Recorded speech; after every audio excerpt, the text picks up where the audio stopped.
Hello everyone, welcome back to Enginuity Lab. In previous video we learned how to create an extruded surface using wireframe geometry in generative shape design workbench.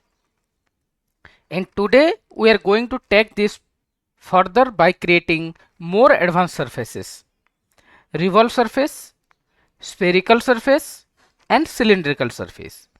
These are essential tools used in real world products and automotive surface design. In this video, we will learn how to create a revolve surface, how to generate spherical and cylindrical surfaces, practical applications of each surface type, tips for better surface modeling. So let's go to CATIA, Start, Shape and Generative Shape Design. Here I am renaming this one as Revolve Surface and click on OK. This will take us into the surface design workbench. The first one we will create the revolve surface. This creates a surface by revolving a planar surface about an axis. So let's first click on the revolve, where you can find the revolve tool. Here in the drop down of extrude, you will find the revolve, sphere and the cylinder. Here the first one is revolve. When I click on the revolve, this is asking for a profile and the revolution axis and the limits.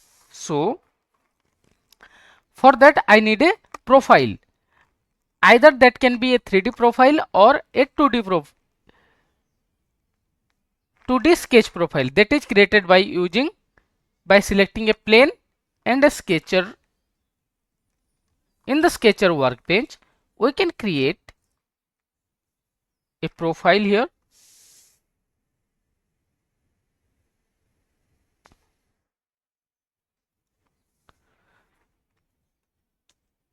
Okay, this is my profile. Let's say created here, and this can be revolved through an axis. So if I click on the revolve tool and select the profile, then it is asking for an axis. That axis may be a line or x, y, z direction. If I select the x direction, this is not working because the x direction is on this way. This will not create the in x axis. If I say in the y axis, then you will find this one. Also in the y direction, you see this is my y direction. Okay, and here the limit is 180 degree. You can make the limit 360 and preview. Then this will create a surface like this. If I say the z axis, then the surface will be look like this. This is on the z axis.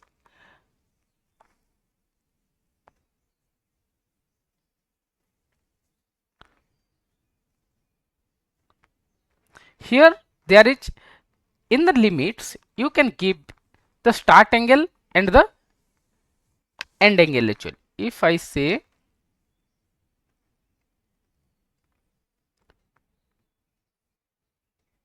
-45 degree here, and now you can see the 45 degree angle is created and the angle 2 is 90 degree and preview.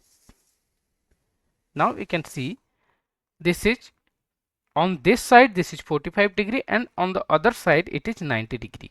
You can make it 45 as well, or you can make it 180 degree here and 180 degree on the other side, or you can just give the angle on one side, that is 360 degree. This one is your clockwise. Anti-clockwise rotation and this is clockwise rotation. The angle 1 is anti-clockwise and angle 2 is clockwise rotation. And click on OK to create a revolved surface. Use smooth curves for better surface quality and avoid sharp edges. Okay. Next is a spherical surface.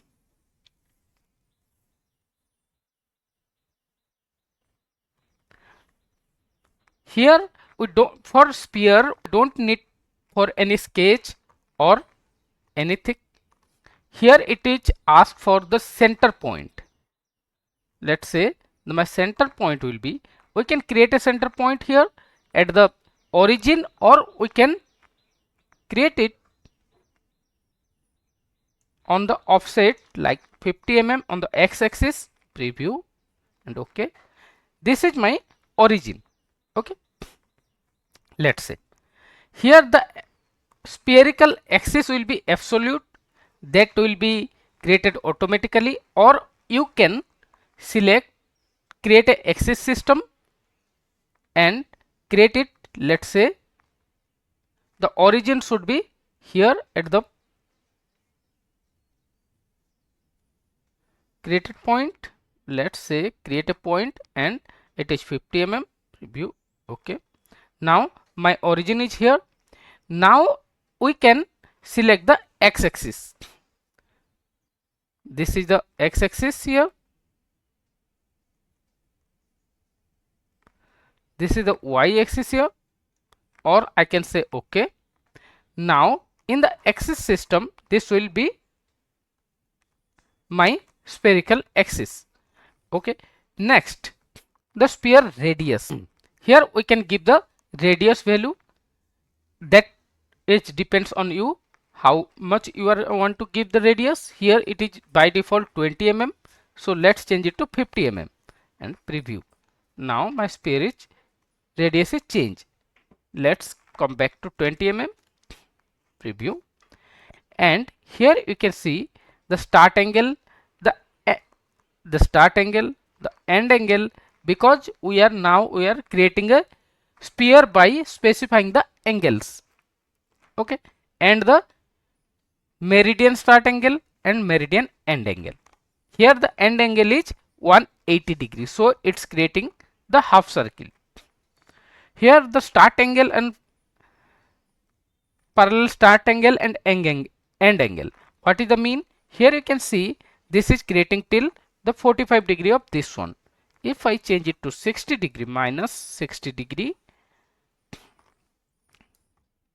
you have seen this is comes till this one. This is a 60 degree.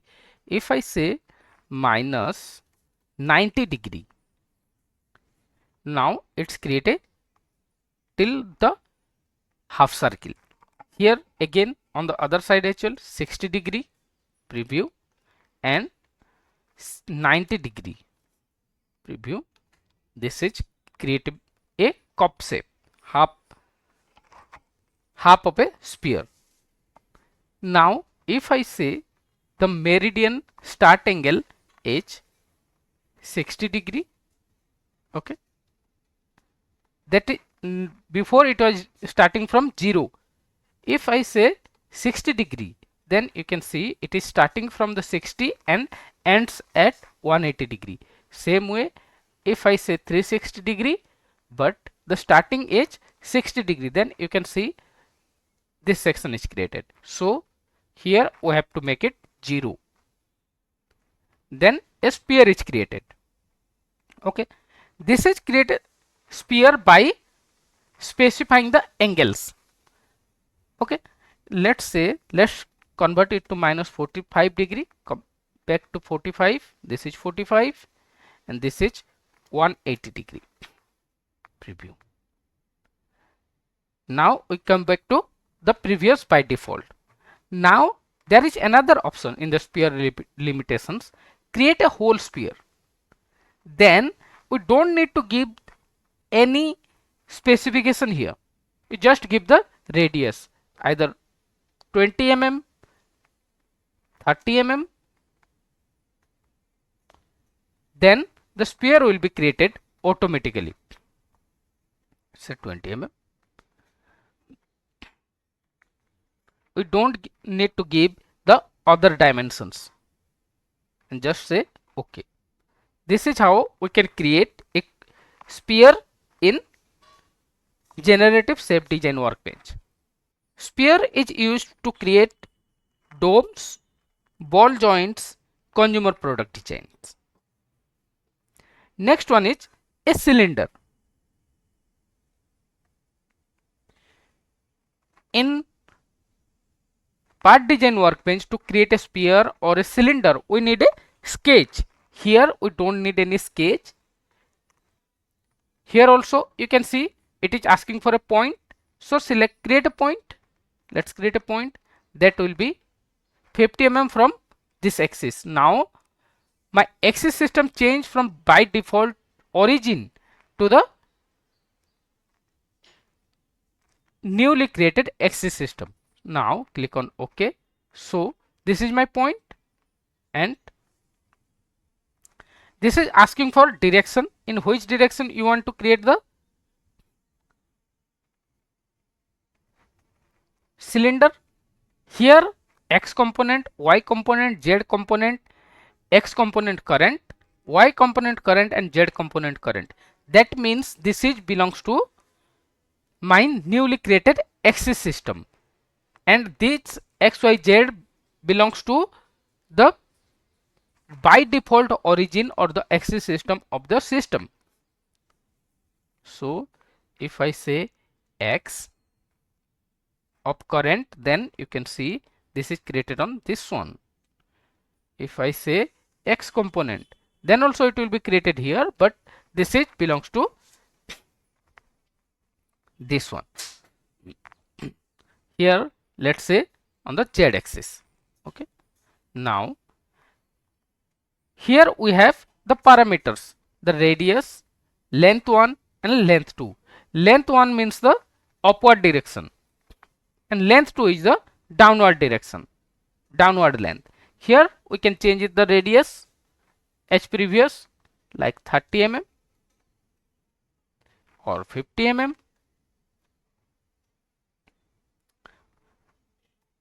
100 mm, 10 mm, and also we can change the direction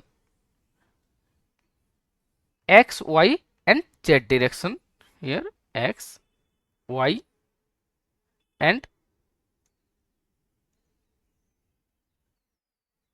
Z direction, and the length can be changed also, like 50 mm. Then my upward direction is changed to 50 mm. Same way we can change it to the downward direction as well, 50 mm. Okay, we can make it 0 as well. Preview. Then this is only on the one side.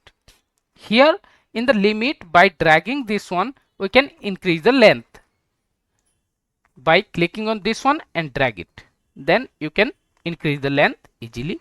Here also in the radius, there are two sides here. We can, by dragging these arrows, we can increase or decrease the length or diameter. Click on OK to create the cylinder, cylindrical surface. Cylindrical surface is used for pipe and shaft design, housing design, mechanical component designs. Let's compare all these three. In the Revolve, this is based on a profile and an axis. This is used to create asymmetric shapes. Sphere, it's need a center and radius. This is used for round designs. Cylinder, this required a axis and radius for linear round surfaces. So always define proper reference geometry, use constraints for accuracy, keep geometry simple and clean, combined surfaces for complex designs. That's how we create revolve, spherical and cylindrical surfaces in CATIA V5. In the next video, we will explore more advanced tools like offset surface, fill surface in generative shape design workbench. If you found this video helpful, like the video, share with your friends and subscribe to Enginuity Lab. Till then, thank you for watching Enginuity Lab. See you on next video.